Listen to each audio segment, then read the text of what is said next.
Welcome back to BLOCKTV. It's time now for Bird Talk, in which we talk crypto Twitter with Pierre Rochard, one of Bitcoin's fiercest advocates who has been writing and advising about the cryptosphere since 2013. Every week, Pierre shares his insights on his favorite and least favorite tweets of the week and breaks down his reasons for his choices. Firstly, Pierre, welcome back. Thank you. Thanks for having me back. Okay, so this week we're going to start with your least favorite tweet, and of course that relates to some of the vulnerabilities that have come forth and become apparent in the Lightning Network. You've got more of the technical knowledge than I do, so tell us what's happening here. So we actually don't know what the specific bug is. That'll be released in a few weeks. But what they're telling us is that there's a risk of losing funds if you don't upgrade to the latest version of your Lightning client or your Lightning node. So there's some positive and some negative with this. Obviously, the negative is that we have to rely on these systems to send payments, and we don't want to have us losing money because of the complexity of the system or of the implementation of it. So that's the negative. The positive is that this is being done in a responsible manner. So it's not like someone decided to go and hack nodes and steal their funds and then reveal, what the bug is. So it's good that this is kind of being done in a not by a black hat hacker, essentially. But it's interesting. I guess an issue like this raises the question. Obviously, with a tight-knit developer community and good working progress, hopefully, when these flaws get found, as you say, it's not a black hat hacker out there attempting to steal funds, but hopefully, someone part of the development team or part of the production team or someone at least on board with the project who will point out these flaws for the purpose of fixing them. But doesn't that move away from some of the more, I guess, trustless elements that were envisaged with Bitcoin in its original form? Yeah, absolutely. So this is, I think, an area where there's not a lot of thought given to the fact that while the network itself is trustless, it's only trustless if you actually trust the underlying software. And you can, now the beauty of it being open source is that you can verify that code yourself if you know the programming language well enough to be able to do that, and you have the time to invest in that, and you're good at auditing code, which is kind of a specialized skill even among software engineers. So I think that ultimately we have to trust the open source development process and contribute as much as we can to it to make sure that it is decentralized. There's a lot of different people looking at it from different companies with different interests.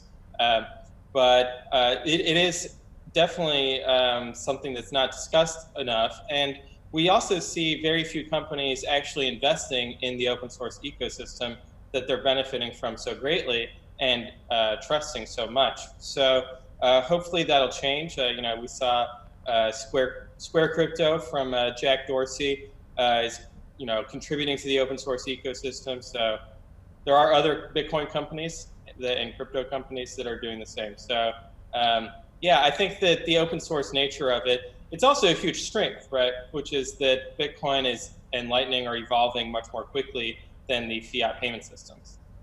So then that takes me, because they're talking about the knowledge, the understanding. It's critical to be on board with that sort of capacity to do those sort of things. So that brings me to your favorite tweet of this week, and this coming from Rene Pickard, where he has stated that he and some top technical folk in the field are taking actions to write the book, as it were, when it comes to the Lightning Network. What can you tell us? Yeah, so Andreas Antonopoulos wrote Mastering Bitcoin. I think it's a few years back now that it was released, and I learned a lot of what I know about Bitcoin from Mastering Bitcoin.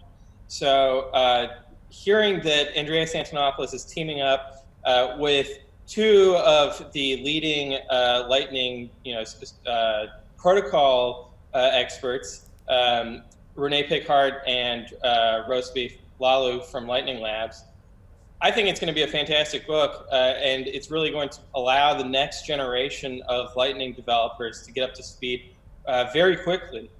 Because currently, to get up to speed, you have to go read the Lightning specs, the bolts, and then just experiment hands-on with a Lightning node and try out the different software and dig into their source code. So this creates kind of a very challenging developer on-ramp. It's a very steep learning curve.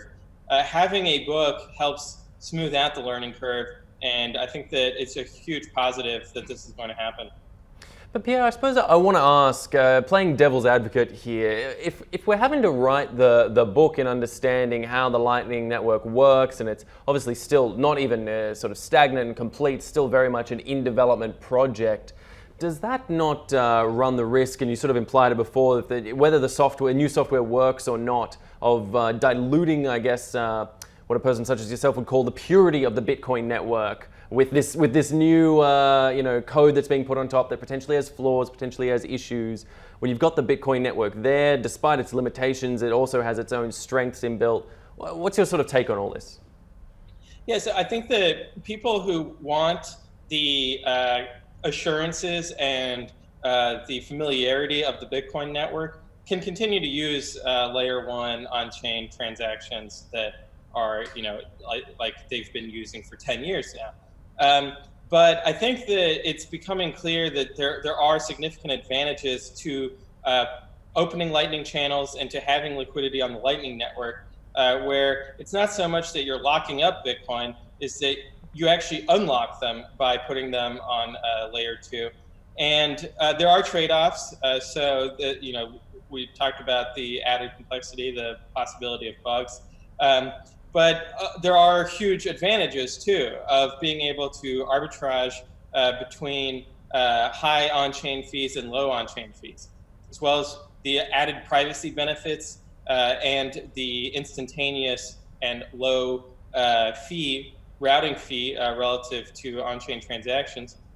There's just a huge number of advantages that do outweigh the disadvantages of this new network. And now, as to the purity of it, I think that as long as it is trust minimized and you have the game theory essentially of it makes so that people don't try to cheat, then we have a 100% reserve payment system that frankly doesn't really stray very much from the on-chain Bitcoin network.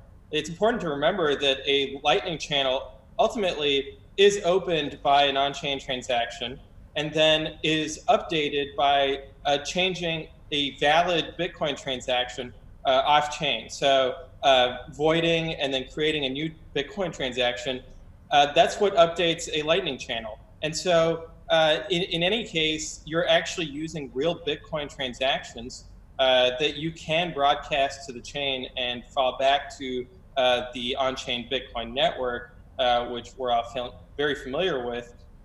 So I think that to the extent that it's just maintaining optionality, it's actually a huge positive for the Bitcoin network, and people, I think, are going to adopt Lightning at an increasing rate for a number of different use cases, some of which we just don't know about yet.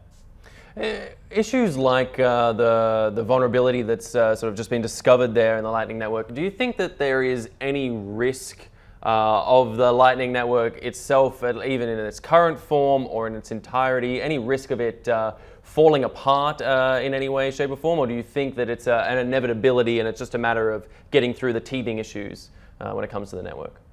Yeah, so definitely the latter. It's just growing pains. And we've seen this with a number of different crypto systems and, frankly, software in general. So Bitcoin has had bugs. It has had security vulnerabilities, and so it's grown from those. And so has every other system that we know of, because the software development process inevitably, now there's debate among some software engineers about whether this is inevitable or not, has bugs in it. And then, to me, really, it's about how we respond to those bugs. So with an open source system, there's more transparency and there's a faster response to bugs than with closed proprietary systems. So we might never know if there's a bug in, for example, the Federal Reserve's computer systems because they would not disclose that to the public because it's a kind of a proprietary system that they're operating.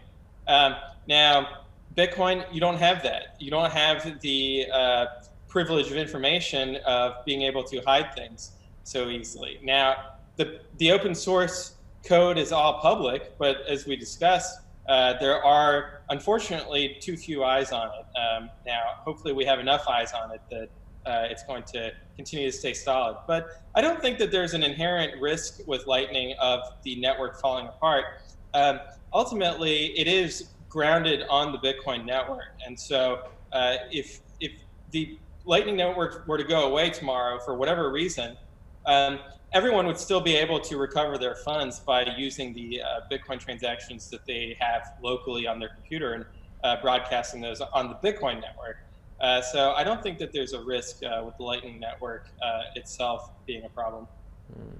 As you say, continuing the democratization of information, the democratization of open source for all new software that's being developed, an interesting process which, as you said, keeps people accountable, also keeps everything open so these flaws do get exposed for better or for worse. Regardless, it'll be interesting to see how these projects move forward.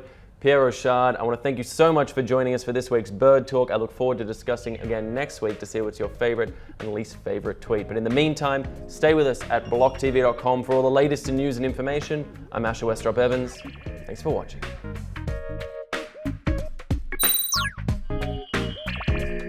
For more news and updates, follow us on Twitter.